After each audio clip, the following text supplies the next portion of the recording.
Good morning, good afternoon, and good evening. Welcome today to World United Press. I'm your host, Elijah Dominguez, and today we are going to be talking about the recall and request for recall of bail and how to actually do that. Now, I've seen many videos and many people who have talked about recall of bail, and these individuals have given people pretty good information, but I'm going to show you today how to do it without an attorney. So I found this form. Personally, I'm in the state of California, so we're going to be using the CR 302. I had to come from Minnesota to do this because they decided to harass my business.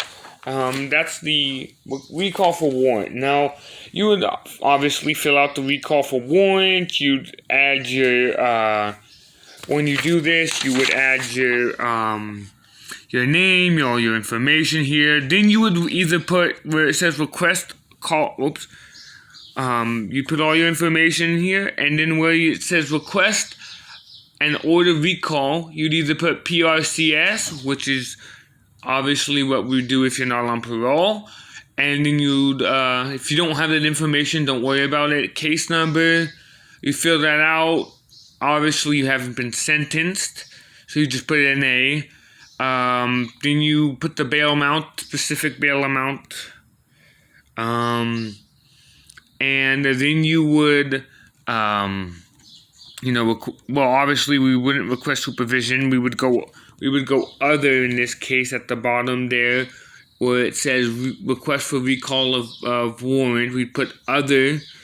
And we would request that the bail be removed and that the bail be reimbursed. And we would ask also that the warrant have a collateral estoppel. See, you have to provide remedy once you provide liability. That's important to know and understand. If you don't do that and you don't provide no remedy, they're just going to deny. I was able to convince a judge because I provided a remedy.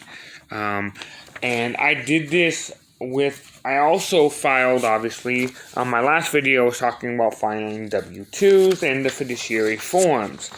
Obviously, you have a fiduciary if you already have filed this out. And if you haven't, I recommend you do. This is simply stating that any liabilities or tax concerns regarding your name, this is including court proceedings, will have to have your authorized signature. Your signature is your contract. That is your personal authorization. People don't realize this, that even when you do that, when you sign banks, then you can actually, in the next section, you can actually revoke prior given authority. Like, let's say they give it to an attorney, you can revoke that when it's filed. But if you don't have all the information and you don't fill it out properly, it's just going to get rejected and you're going to lose money. So I started doing research into the Treasury because I hear all these people talking about Treasury departments and the reissuing of a bond. Well, after doing research on a bid bond, which is the standard 24, 25, and I believe 26, I came across this form here because I was given a warrant by the Contra Costa County Sheriff's Department and the City of Martinez, and they both were just abstract. So they weren't actually the warrant itself, it was just an abstract version of the warrant. But I filed a, give me a second here, having some problems with my papers for a second, give me a second. These papers just don't want to stay. So I found this, reissuance of a bond. Take a good look at that there. And so I attached the face amount, I had the date it was issued, the bond on the number, because every bond has to have a number. They can't just not bond a $20 $25,000 and have unsecured. You don't want to do that. But they're using deceptive business practices. Technically, they're using deceptive business practices under the FTC, but this is how you, another part of the reissuance of the bond. You see there, it gets stamped and signatured by the representing officer, and it actually ends up going to the Federal Reserve Bank.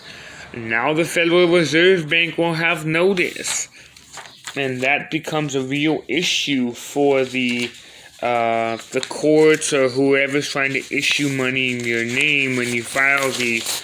Remember, everything has a FISA or a cusp number, and these are actually a way you can get in control of your bond. Now, you can get money. The Moores were right about that. You can get money from your bonds.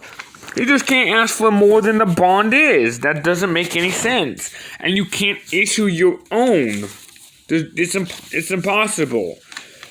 Unless you're the banking Federal Reserve. Now, this is a authorization transaction on my account. So, IRS keeps an individual master file. I would recommend looking up 6209 of the IRS. That's the individual master file. That's where you keep every single one of your documents of every single transaction that you have ever done. And you are actually paying taxes, obviously, to Britain. If you've been watching these feeds and and this information. Now, this Treasury authorization account is a great form to have, because if you file this in your name, this document will show any transaction that's not in your name is fraudulent. The power of attorney, savings and notes bond. So this isn't a very important form. You want to file this with a notary, a banking notary, and you want to make sure that you have the stamp. You also, the banking, if you have an account with the bank, they'll do it for free usually. Sometimes, even if you don't have a bank account, they'll do it for free, depending on what you're trying to get stamped. Excuse me. It was a long night last night. But that's actually how you could recall the bail and actually get money for recalling your bail. Because remember, that money that was put in your name is a loan. That's a banking loan. That's money that's being taken out of your pocket. And this has been news reported by World United Press. Thank you for watching. I've been your host. Please continue, subscribe, watch, and share, and click that like button down there, please. But until next time, you have a wonderful day, and everybody take care in these current times.